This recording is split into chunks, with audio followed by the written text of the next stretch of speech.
Does your car stereo get you where you want to go? Why not upgrade it? Get easy navigation with Apple CarPlay on the new Pioneer Next. Don't break up with your car, upgrade it.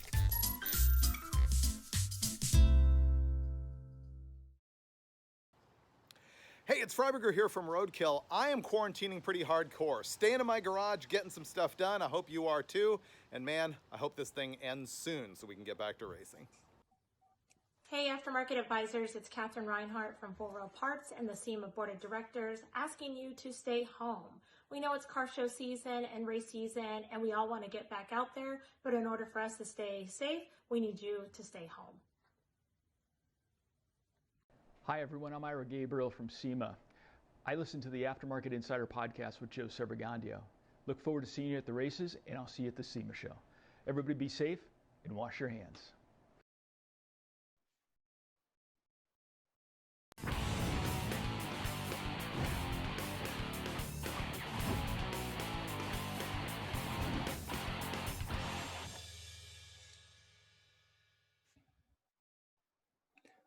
Hey, everybody. Welcome to the Aftermarket Insider. I'm your host, Joe Sebergandio. This is season 1, episode 3. I want to thank everybody for taking time to check us out today. This episode is brought to you by Pioneer. You know, Pioneer Electronics is the global leader in car electronics and a proud supporter of automotive enthusiasts everywhere. No matter what you drive, Pioneer has the gear to upgrade your ride to sound better and to connect with the latest technology like Bluetooth, Apple CarPlay, Android Auto. And new for 2020, our Pioneer line, 2020 Amazon Alexa. Remember, don't break up with your car. Upgrade it. Learn more from pioneerelectronics.com. Welcome, everybody. I hope you're doing well as we head into the way too long second month of this coronavirus pandemic. I know many of you are getting to that point where you want to get out and about. We're talking to a lot of folks who are interested in having fun with their cars and getting to events. And with that said, we've got a great show for you today. A little bit later on in the podcast, Gabriel, the Vice President of Sema Marketing, will be joining us and giving us an update on all things Sema related. We'll focus particularly on the Sema show relative to the Battle of the Builders, which is a very, very popular promotion, which is highlighted by our Sema Young Guns. We'll talk to Ira a little bit about some of the changes that have been made with regard specifically to the Sema Young Guns competition, where we've morphed that from an actual on-site event at major automotive events and turned it into a virtual corral that is currently in play. We've had 2 competitions so far. And we'll talk a little bit to Ira about some of the details that led to that idea.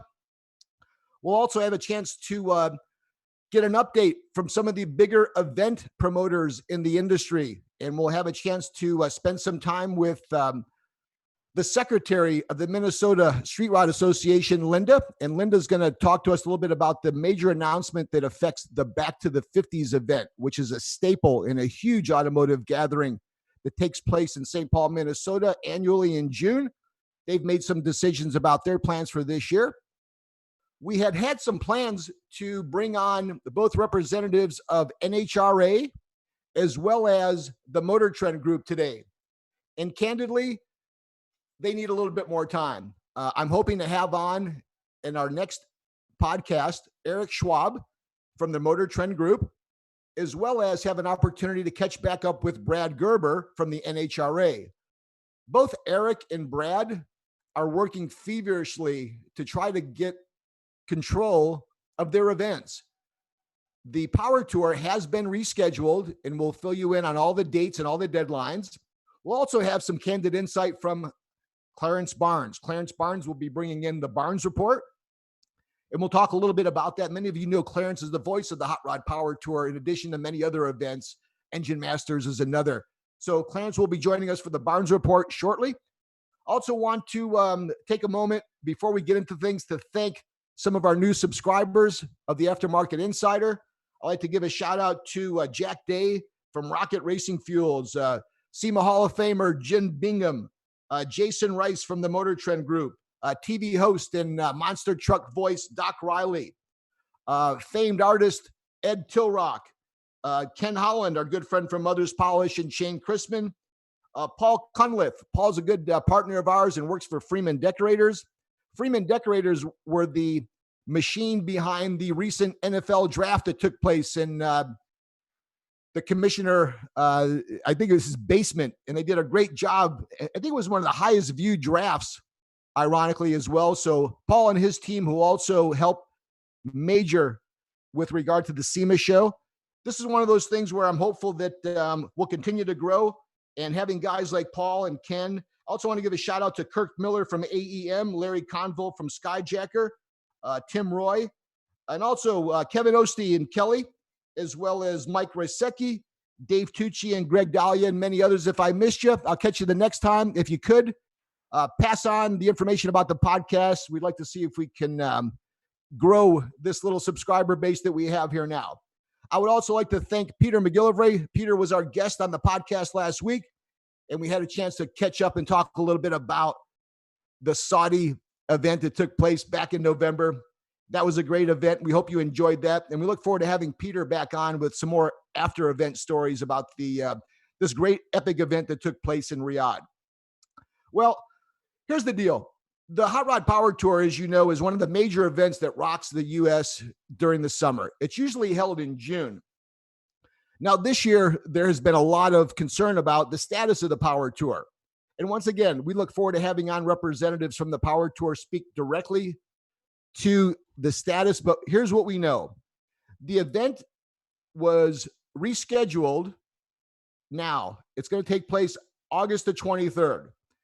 You can find out all the details about the Hot Rod Power Tour, which include the cities, the states, as well as all the different venue changes on hotrod.com/event. Now, like I said, we're going to have Clarence Barnes on a little bit later on, and Clarence will give us some insight from his end of things. But, you know, I thought about the Power Tour and the fact that it was originally scheduled to be only a month from now, maybe a month and a couple weeks, and just wondering how everybody would be able to get their arms around it. We also talked about the fact that unlike a weekend car show where you just take the car cover off your car and spray a little mother's detail on it, wipe it off, and go to the show, the Power Tour is a much different animal. You've got all kinds of things that you have to be up in front, particularly having your car done. But knowing the venues and knowing the dates to be able to secure your hotel room, get your days off from work, all that stuff just makes it something that you have to plan for. So now that they've postponed the event, they haven't canceled the event. All they've simply done is postpone the event till August. It will give everybody enough time to kind of get back into rescheduling things. Maybe you go back, see if you can get your dates switched around for vacation. Maybe you go back and you can change your hotel information, but you can count on this. The Power Tour is a great event. Some of the nicest cars you'll ever see, and they're cars that are in motion. They're not trailer queens, okay? So you get to experience the cars for what they really are. And it's the people. It's the chance to hang out with people that you may only see annually, to swap stories, to catch up on things. And gosh knows there's a lot to catch up with, right? So the Power Tour is one of those big events that you don't have to worry about missing out on this year, okay? That's not going to be the case. All it is a little bit of a postponement. I see some other things that are happening out there, and we're hoping to have on the secretary from the Minnesota Street Rod Association, Linda Lucas, join us. And I think Linda may be logging on shortly, but here's the situation with them. I received an email letting me know yesterday that the Back to the 50s event, which was originally scheduled for June the 19th and the 21st, has been canceled, not postponed. They thought about it. They wanted to be very sure that the safety of not only the participants who bring their cars, but also the sponsors and the spectators who come, that they were safe. Minnesota State Fairgrounds is still, which is the venue, is still wondering as to whether or not they'll even have their state fair, which takes place in August at the venue. So Peter as well as Linda and all the folks that make up the Minnesota Street Rod Association, ultimately decided that they were not going to have the event this year. Now, this is an event that had been voted the best car show by USA Today in 2019. This is an event that will be celebrating its 50th birthday in 2024. It is a staple within the automotive enthusiast arena. And unfortunately, we did lose that one this year. They are looking forward to, in fact, they've already announced the dates for next year for that event. It's June the 18th through the 20th of 2021. So you can look forward to that and have an opportunity to already mark your calendars. And I was hopeful that we can get Linda to join us. Emmanuel, maybe you can reach out to her and we'll get her. In the meantime, we talked about Clarence Barnes and the Barnes Report. Clarence is the voice of the Hot Rod Power Tour for many, many years. And I think that's where I first met Clarence. I remember him working that stage. I remember those beige boots. Everybody remembers the beige boots. Clarence, welcome to the podcast. How you been, brother? How you holding up? Joe, things are good. Things are good. I mean, it's been just an incredible, as you know, just series of weeks and weeks, and one day blends into another, and everybody's ready to hit the road. But I got to tell you, the excitement just in the last week has been insane because everybody's hit me up, about, hey, what's going to happen? What are we doing? And the wild thing a lot of people don't know is that the biggest thing about the Hot Rod Power Tour is, getting, let's say, 5,000 cars from city to city to city, and right through like little teeny roads and little teeny towns and things like that. Part of the excitement of the Hot Rod Power Tour is what makes it so difficult to put together. And the guys have been working 24/7 to make it happen. Of course, we like to, visit the Power Tour, the entire route. It gets traveled twice before we open up for business as far as being the Hot Rod Power Tour. So these guys are hitting the dirt, and Harrison and all these guys out there making it happen. So there's no bumps or ripples when we actually go hit the road. But I mean, the wild thing is we've still got some real big players who are just moved everything around. And the wild thing, not only do you meet like a zillion people who you've never met before, you have like hundreds of new friends with cool cars, is you get to see a lot of the real big names in motorsports make it out to the Power Tour just so they can drive what they've been building. It's like they build for Sema, and they, you show up, you work all year, you bring a car to Sema, then flash forward 6 months later, you get to go out and drive what you built. Like, we're going to see Mike Copeland's going to bring out Rampage, which is a big, thing everybody was talking about at SEMA this year. He's going to be out there driving it. And of course, Mike, goes wild with that kind of stuff. He put some horsepower rear engine Rampage, which got a lot of coverage. It's going to be out there. Joe Parks is his new pickup truck. I don't know if I'm supposed to let people know about that, but it's a secret project being made by Diversified. But Joe Parks, everybody knows him. He's got a bunch of cars, including an AMX, a Mustang, but he's got a really cool, real cool ride coming out there. Boris from Patina Plantation, I like to call it. If you look on Facebook, I want everybody on Facebook, I want you to go to Patina Plantation. If you don't have a car, get one. You can, Boris is making cars, selling cars, traveling around, going to barns. This guy's nonstop. And of course, his whole team makes it out. The guys who build specialties, Mike Eden, everybody makes it out to drive. And you can find Boris because he'll be in some really cool drop-down truck. This year, I will tell you, I don't want to tell you the specifics, but let's just say he's going to be driving a 1,000 horsepower drop truck. Boris is partners with Gary Case, and they own a company called Street Machinery. And the Patina Plantation was just such an accurate description of what they do there, because those guys will give you so many options. You can buy a slam square body Chevy pickup truck that you maybe couldn't find where you live as it sits, and you would need to do everything on your own, or you can let Boris drop it and lower it and get it ready to accept a crate motor. Hell, you can get Boris to build the truck completely. Whatever you decide, and it's as simple as you just order what vehicle you want and what you want done to it and send them a check. I can tell you this, Boris And as you know, Boris came with us to Saudi Arabia as well. Right. What Boris and Gary have going on there with that patina slammed, what do they call it? A haircut and a shave is what Gary Case used to call what they would do to those vehicles. It's working. They also have that very popular auction, that online auction. Did you get a chance to talk to him at all about the activity with the auction? I wonder if that's changed at all. Oh, yeah.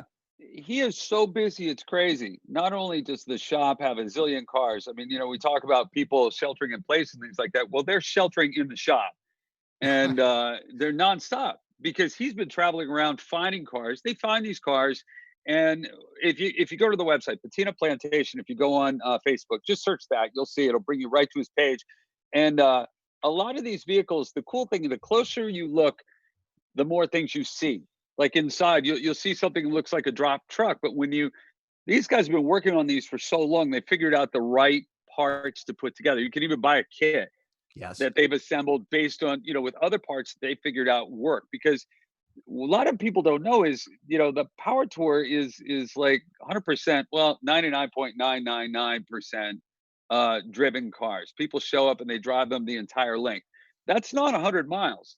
You're covering a lot of distance. So kind of like drag week, you really have to have something that's going to hold up, and it's become, I think, a test bed for so many people who brought their cars out that they built to drive this, and sometimes it's hot. This year with the new tour is going to go August 23rd. It starts out in Norwalk, then Hebron, Indianapolis, Madison, Champaign, Davenport, and finishes up in Joliet. So the tour area is really cool. The temperatures should be straight. It'd be a really good opportunity. Sometimes in the past, we've gone way down to the Panhandle and you get really warm, which is exciting, but it's like being on the surface of the moon if you pull up to a certain place in Texas and, same time frame. But it's going to be exciting. Mike Copeland's bringing on, he's bringing on Center Force, Moser, Classic Instruments. John from Classic Instruments is going to be there. QA1, so that means there's going to be people doing autocross and racing, and of course G-Force and E3 and Redline Oil. So that means the party's going to be there too. Yeah, I'm looking at some of the venues too, Clarence, and it's comforting. I see some familiar names. Yeah. I really wanted to focus in on a few of them. Norwalk particularly. Bill Bader, who's made the news recently on CNN because he's just adamant about opening up the track despite whatever the state sanctions are and regulations regarding this whole issue with the virus. Right. He's at a point now where he's going, and we've been there before. We've been there for a variety of events. I remember we had a roadkill zip tie drags there when we first kicked off. And, Bill Bader does a good job there. It's not an NHRA sanctioned track, so he has a few little liberties that he gets to take as an independent track owner. But the spirit of what he's doing there is something that we'd like to support. So I'm really happy that the Power Tour is kicking off there. Good for him. Good for that venue. When you see cities like Indianapolis, and you see Madison, and you see Joliet, these are all places that have housed the event before. Gateway in Joliet. Right. So having that comfortability where some of the venues, some of the hotels, some of the spots are familiar to the Power Tour participants and sponsors, that's got to be great too. Did you get any sense of some of the challenges, or what was the reception with not only the date change, but some of the cities change? Did that seem to be good with everybody? Well, let me detail. This is a wild thing.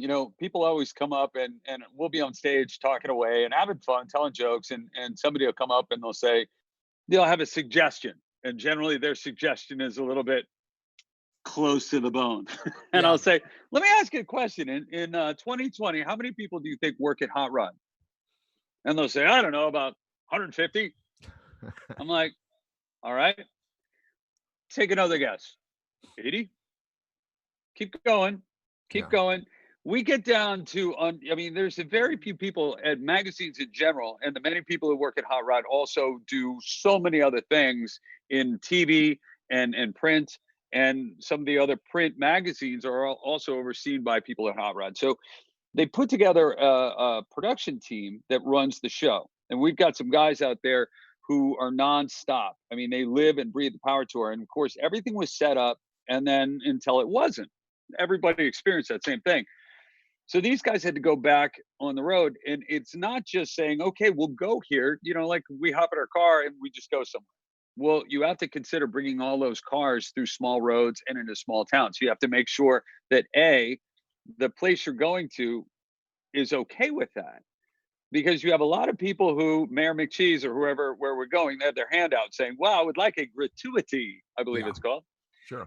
They're all looking for edge and stuff like that. It's just the way it is. So you have to sort that out, and find partners, people who realize that, yeah, you're going to bring all these cars, all these people, all these hotels. It's a boom for a small town, a real boom when you talk about having all your hotels sold out. But it is difficult. There's a lot to it that goes on behind the scenes for a very small group of people.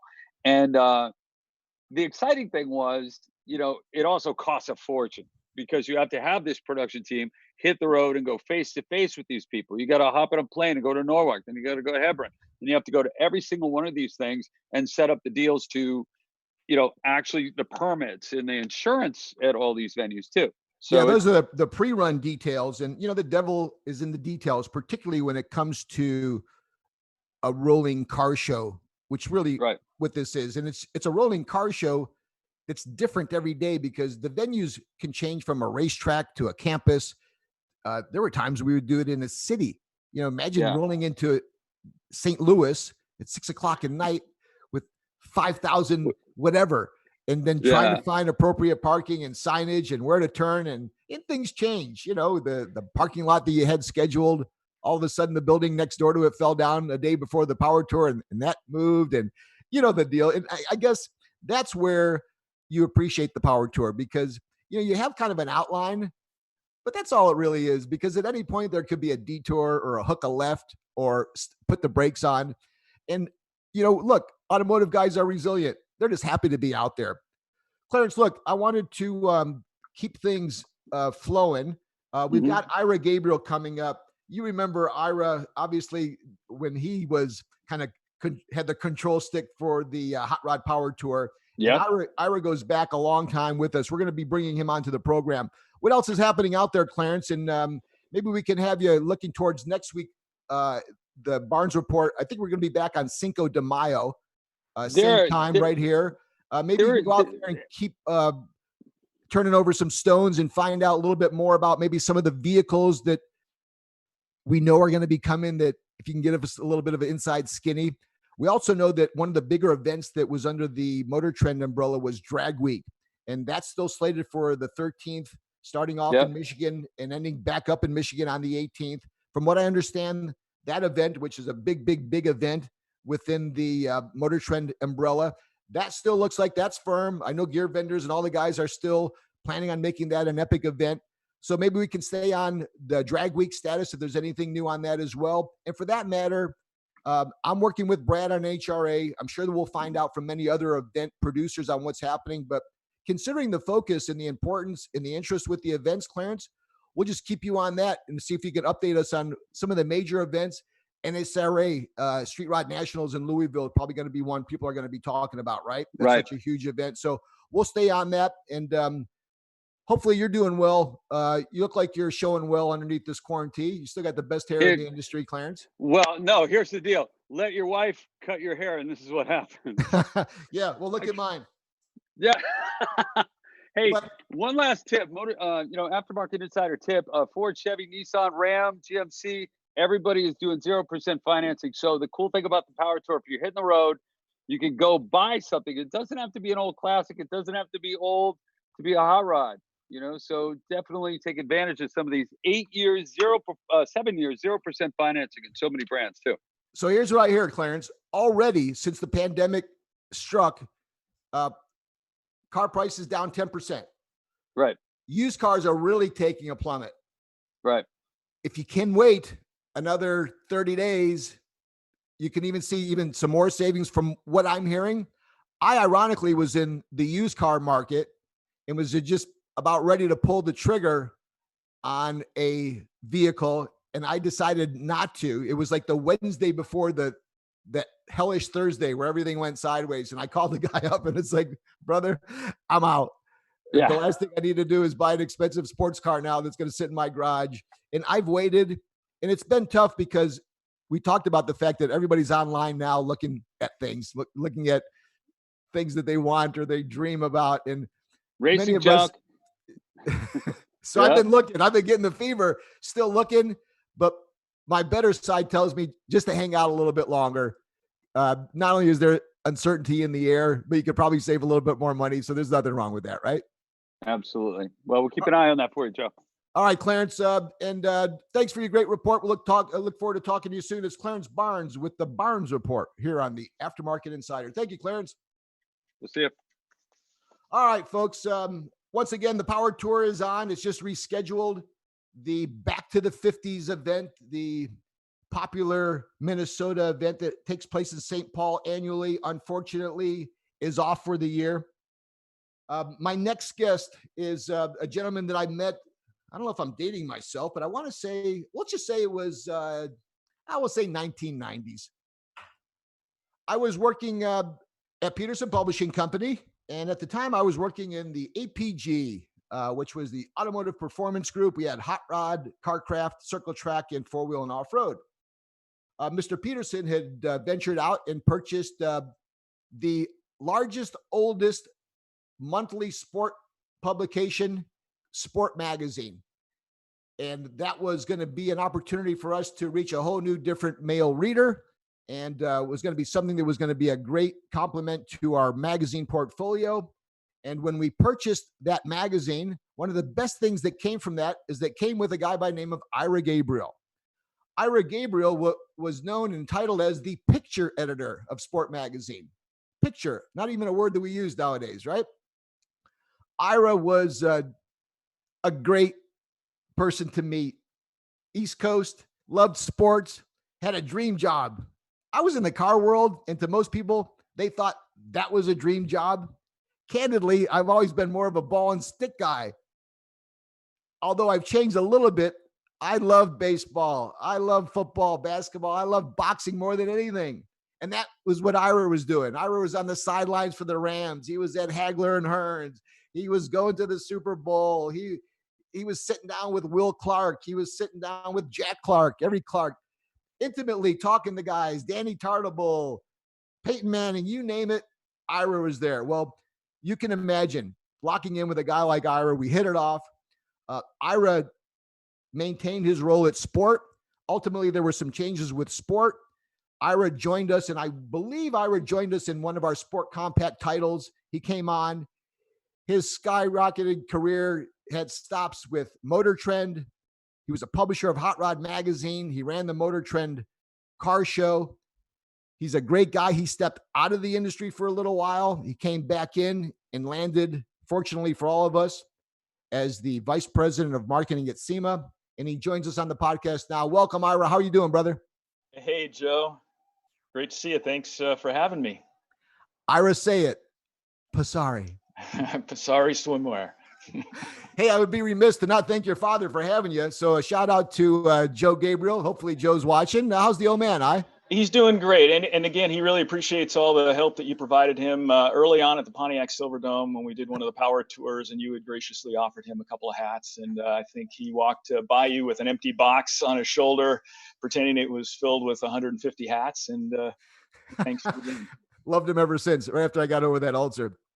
Hey, Ira, thanks for joining us. I know you've been busy, probably a life full of conference calls and more conference calls. What was your day like today so far? So every day is a new day, and it's busy. We've got a lot of activity. We're prepping for the SEMA show, of course, in November. We've got booth space selection starting next week.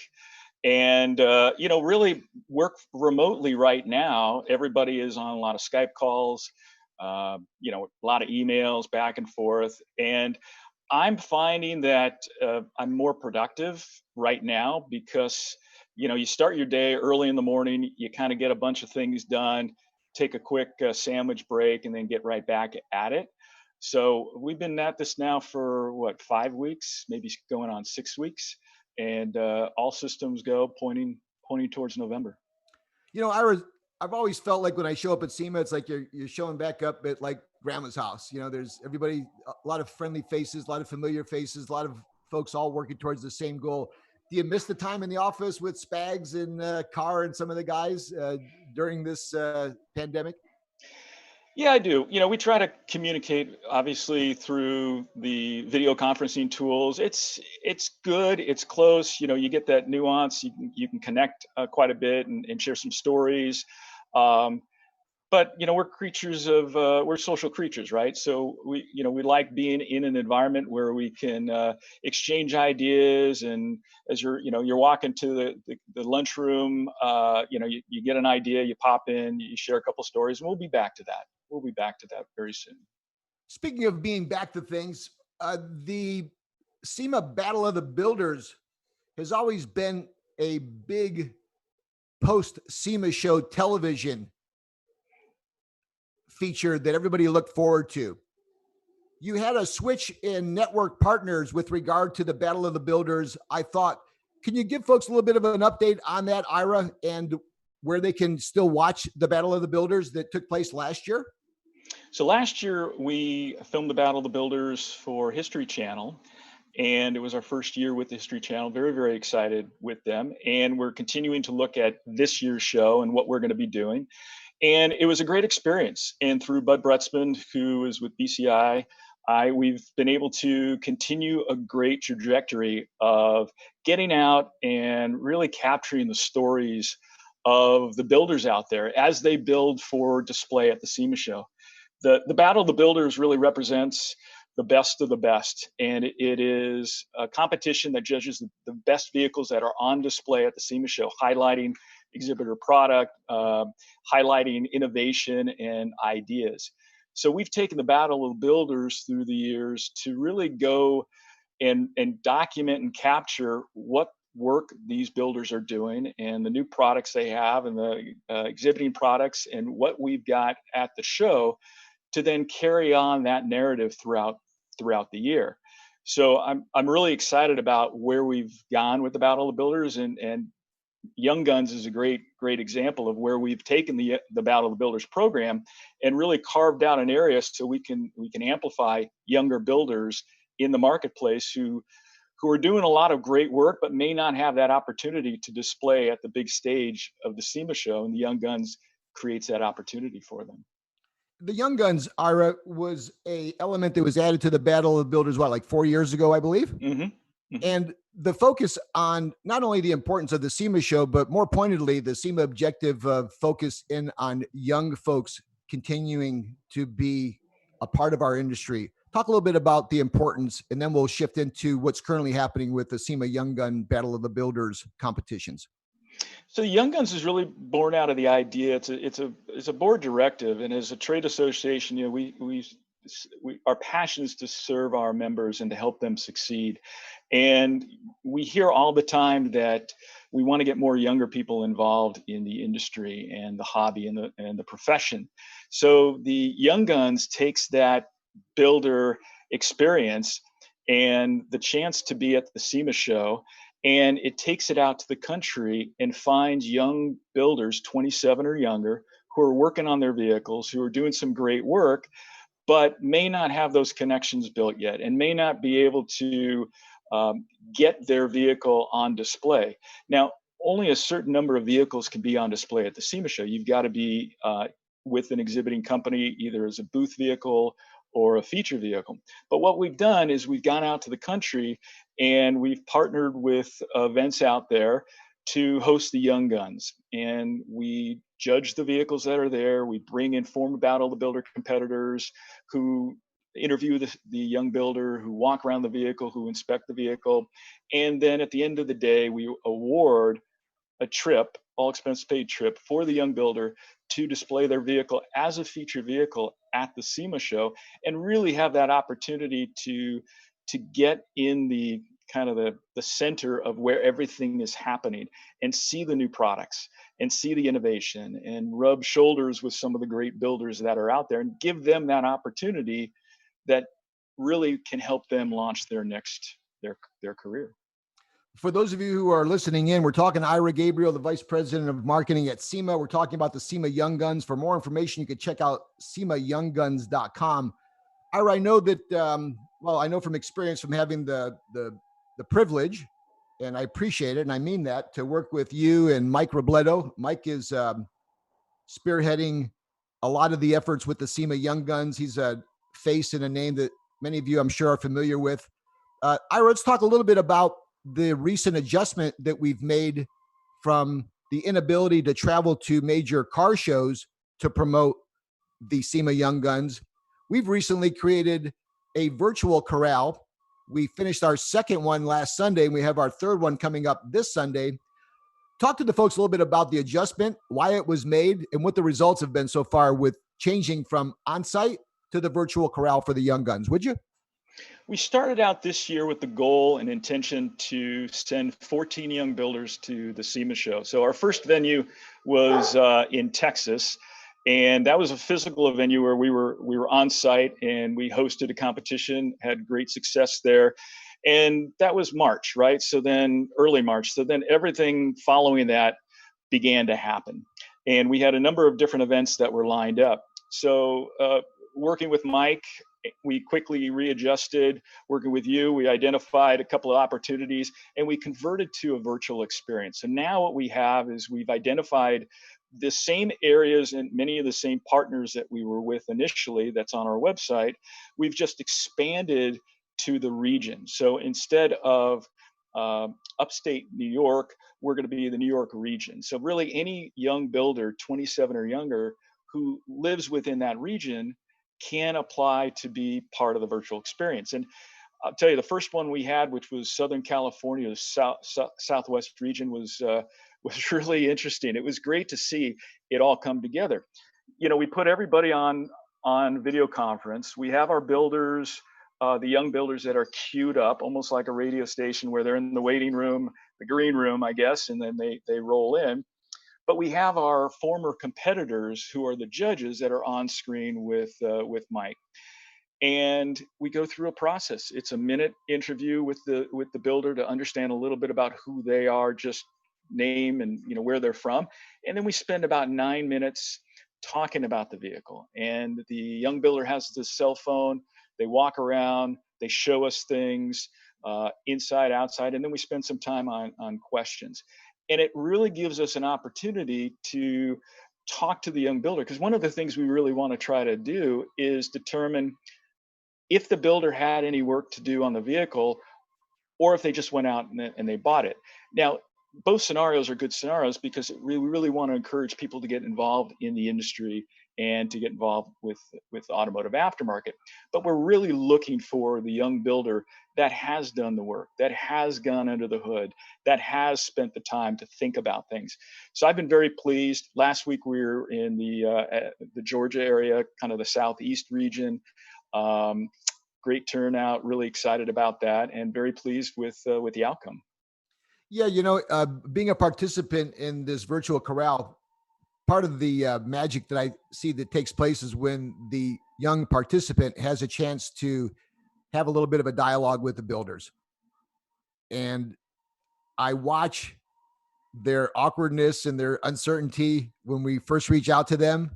And then as the actual competition is taking place and they're showcasing their car and they're proud and they're pointing to areas of the car that they did the work on and overcome some of the obstacles. And, there's this light bulb moment where you see these young guns actually really starting to feel like they're a part of this industry. And they're talking to guys like Sema, and they're talking to guys that they've seen on television as competitors for Battle of the Builders. And when we talk to them after they've been a part of it, you can still get a sense that they're nervous and they're jittery, and this is a life experience that they're not used to. And therein lies the magic, I think, as I have a chance to talk to many of these participants that come on, these younger guys and gals. They're all nervous. And it's like, look, you've already won just by being in the competition. No matter what, whether you win or not, you still get a free pass to come to the show.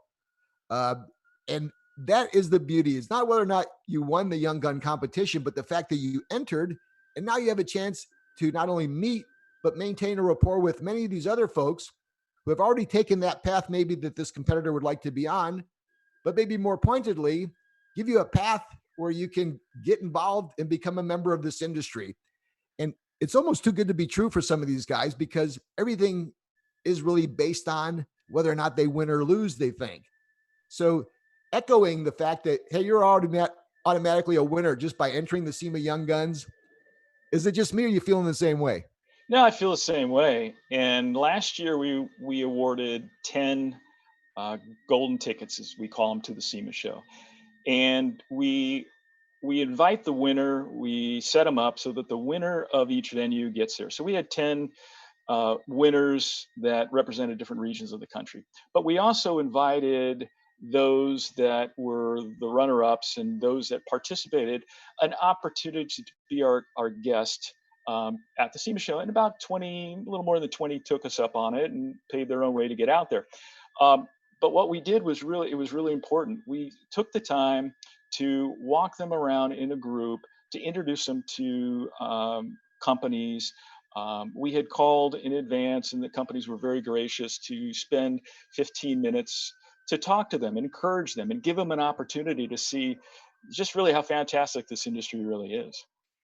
Ira, there's also a mentoring aspect of it where just through the participation alone, we found that even some of the judges were actually looking to court some of the competitors, depending on where they were located, where not only was the young gun competition something where a spotlight could be put on that young individual in his car, but even more importantly, this almost became an audition for many of them where they could conceivably have found employment going forward with a well-known, established car builder. I mean, that's a pretty nice segue from getting a little spotlight to possibly turning that into a job or a career. Yeah, we've heard some really good stories. So we started it last year and have continued it this year, where we heard from the many of the judges who were former competitors who have their own shops or are in the business. You know, the hardest thing is finding young people to help them out, to intern, to join their company. So we were really last year just out of necessity creating almost a match program where he said, well, we've got a couple of folks that are looking for some people. We have a couple of young builders that are in the area and looking for opportunities. Well, we took it a step further this year. So we created a more formal program where we're asking the young builders to apply, to give us some background, tell us what skills you're interested in, what skills or experience you have. And then we're reaching back out to the judges who are the builders and saying, hey, here's a couple of folks that are going to be from your region, and these are some skill sets that they have. Is there an opportunity? And really encouraging them to continue the conversation after the event. And so far, a couple of events into it, it's really been promising. Ira, the Young Guns seems to be on a nice path. You've got a great team behind it. I know it's been and continues to be a focal point for SEMA to keep youth active within our industry. Thank you for those continued efforts, and thanks for letting me play a small role in that. I look forward to traveling out to many of the venues that we had slated originally in the first part of the year. And now, in light of some of the unfortunate changes, this virtual corral has really been something that's put us back in the game. So that's exciting. We're hopeful and optimistic, like everyone is, that some of the automotive events that were scheduled for the fall will still be realized. Look forward to working with not only all of our competitors, but also our judges. We're at a point now where I've got some automotive manufacturers asking about SEMA Young Guns. Zach from Gearstar and Bob from McLeod and Pioneer. We've started to capture some attention from the manufacturers that like what we're doing with these young folks to keep them active in the industry. And who knows, maybe we'll be at a place where some of the manufacturers can get involved and make the program even more exciting going forward. So I'm hopeful about that. Now you're able to get him to do that on cue, because I've noticed selectively. Yeah. Well, he's figured out how to work the laptop, so he ordered some treats from Amazon. So they're here usually this time of the day. Uber Pet Eats, maybe he's a little hungry. Hey, how's he liking the new place, Ira? Oh, I'll tell you. So two of them, 90-pound golden retrievers, they're getting more walks right now than I think any dog in history. And I'm pretty certain I'm disrupting their nap sequence. So I'm fairly confident they're excited for me to get back on the road or go back to the office. Well, it's either the dog's barking or Debbie yelling at you. Come on, take your choice. Ira, so we had Peter on, Peter McGillivray. We talked about the Riyadh Festival. We also talked about the Bonnier events, particularly the iconic Sandsport Super Show and the Off-Road Expo scheduled for later in the year. It's still full speed ahead. SEMA show, full speed ahead. Power Tour, a little bit of an adjustment. What do you think about the change in the Power Tour where it goes from June to now August? Think that'll work? Yeah, I do. Look, what did we used to say back in the day? The Power Tour is something you can't stop the Power Tour. You at best you can hope to control it, right? It is probably the greatest rolling car show that covers multiple states in different regions, and it's on a course. So moving it from June to later in the summer makes sense. Doesn't make a difference, does it? Time, No. cities, they'll come. Yeah. Do you also think, though, that there may be some uncertainty with folks that even if they do have it, that, many folks I'm talking to are just waiting for a vaccine before they're going to go anywhere. They don't care if Southwest opens or if the Hilton's open or if the Indy 500 is taking place. You still think we'll see a little bit of hesitancy, a little bit of a drop in the crowd, or maybe participation from sponsors or spectators because of the uncertainty? What's your take on that? So our industry, really our industry is one that is resilient. Our industry is filled with innovators. We as an association mirror our industry. So getting people to continue to do what they like to do in the automotive space, we know stories and we see that on social media. We've put a few through our channels as well of people doing things in their garage, working on their vehicles, researching parts, installing parts. We're coming out with a new series called Ready for Battle, which talks a little bit about the behind the scenes of what some of these Battle the Builder competitors are doing during this period of time. Look, automotive enthusiasts are automotive enthusiasts, and I think it's really just waiting for the opportunity to let them do what they do, and we're very, very excited that some of the research that we've been seeing and some of the surveys we've been conducting are showing that while there is short-term kind of interruption, people are still very excited about the industry and about the automotive profession. You talked a little bit about the upcoming SEMA show exhibitor space selection taking place. Any updates or any insight that you want to offer on that as you quickly approach that date? Yep. So that starts May 4th. We've had close to 2,000 companies that have registered. It's going to be conducted. Space Draw will be conducted virtually. So the group over there has done an amazing job and a lot of hard work. Moving to the virtual space draw, where people will plot their space and see in real time and see things moving. So we're very excited about that. Well, Ira, so are we. One thing I was remiss to ask about when I had Tom on is the folks that are behind the scene. When we focus and we talk to Tom Gattuso, there's a team behind him. There's Karen, there's Lori, there's Brandon, there's all kinds of folks that are supporting him. Margaret, your marketing team has a cast of folks that have been around there for a long time. Give us a little bit of an update who is a part of that marketing team working with you over there at SEMA, would you? So we've got PR folks led by Della and her team, and it's Rachel and John and Ashley and Juan and Rich who handle both paid and organic. So we're keeping the channels active with things that can benefit our members and benefit the industry and the councils and the networks, and then also really the show and the excitement that we're seeing now as things are really starting to accelerate for the show. And our graphics team, Jeff and Ed, our project management team with Dan and Kelly, and our email team with Karen, Marissa, and John.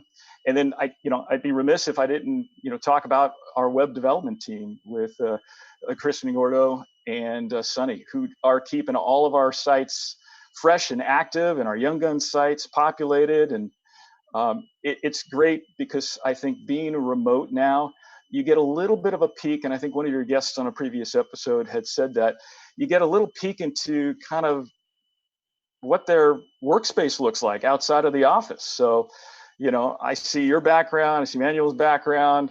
Everybody's got a different, unique setting, and it's nice to see. That gives you a little bit of a personal look, and Clarence's background too. Yeah, Clarence is. At first, I thought that was Clarence's house. He's a heavy hitter. He's back there on the East Coast. You got to have some huge jack to live back there. So I thought it was his place. But the best backdrop had to be Peter's library. That was nice. One last thing before we go. Do you guys get a sense of maybe when you'll be heading back to the Diamond Bar offices? Is anybody talking about a potential return date where you guys will be back in Diamond Bar? Yeah, so we're obviously keeping very close tabs on what the county, because we're in LA County, what the county is saying, and we're gearing up for middle of May when they lift. Right now, it's looking as though that will happen, but we're checking every day in real time and seeing what the latest is. Well, there you have it, folks. Ira Gabriel, Vice President of Marketing at Sema, giving a little bit of insight as to what's happening at Sema, particularly with Young Guns, Battle of the Builders, the Sema Show, the Sema staff, Hot Rod Power Tour. Ira, is there anybody that you'd like to maybe give a shout out to, or anybody that you'd like to thank in the midst of everything that's going on before we let you go? Well, hi, Linda. If you're in the background, I'd like to say hi. Joe, just appreciate everybody that's helping you put this on, Manuel and Clarence, and your guests who have been on, and your guests that will be on. This is great. I'm glad you're doing this. I think this is great for the industry. It's an opportunity to keep us all connected when we're almost not connected, right? Because we're not able to see many of us at the events and running into at the offices and stuff. So thank you for what you're doing. It's a pleasure. I'm able to do this largely through the folks that you mentioned. You know me, Ira. I couldn't even plug in a computer. In terms of a host, if I could steal a tiny bit that Clarence has forgotten, I'll be good. And none of this would be possible without the sponsors at Pioneer Car Electronics, which support just about everything that I do. So I'm very, very thankful of that. And to your point, it's the guests. We've been pretty fortunate, and you're a good example of our good fortune. It's been a pleasure to have you on. Look forward to keeping in touch with you as well.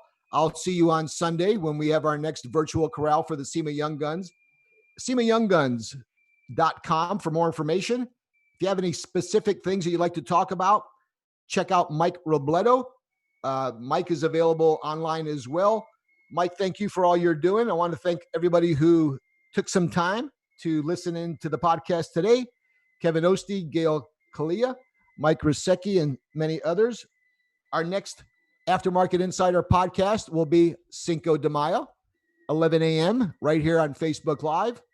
Clarence Barnes will be back with us with another report from the Barnes Report. And Clarence will be turning over some rocks and give you some inside scoop on maybe some of the vehicles, personalities, and happenings with these upcoming automotive summer events. I've had a good time. I hope you've done the same. I'm your host, Joe Sebergandio, thanking everybody for listening to this episode of the Aftermarket Insider presented by Pioneer. We'll see you the next time. And we remind you to stay home and be safe. And hopefully we'll be all bumping elbows in a couple months at the car shows. Thanks for watching, everybody. And we'll see you the next time.